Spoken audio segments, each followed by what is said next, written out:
Ali lahko poveste, kdaj boste vi v Ruski dači imela koncert?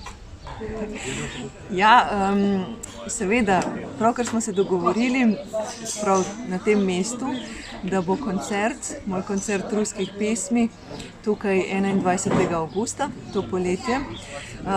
Majhen koncert v takem intimnem ambientu, prepričana sem, da bo zelo lepo tako za publiko kot za mene.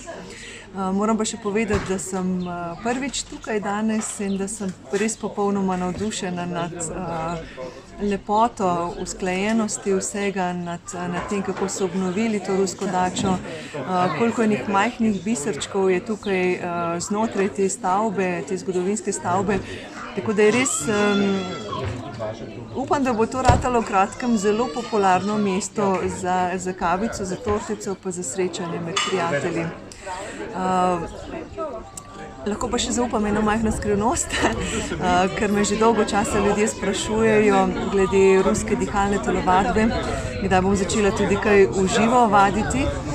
Dogovarjamo se, da bi imeli tukaj eno tako začetno delavnico za vse, ki bi želeli nekaj več izvedeti o tem, predavanje, pa potem tudi neko tako osnovno vadbo. Potem pa še tudi nadaljevalno delavnico za vse, ki so že opravili spletni tečaj, to se pravi za tiste, ki že znajo, ki že veliko vedo, da se še malo podružimo in kaj novega naučimo, kakšna skrivnost. In še zadnja stvar, pred izidom je moja knjiga Vdihni življenje s polnimi pljuči in bomo tudi glede tega na zvezi, kje in kdaj bo ta predstavitev, ampak obstaja dobra možnost, da bo prav na Ruski dači. To pomeni, se vidimo avgusta v Ruski dači. Jaz mislim, da že prej.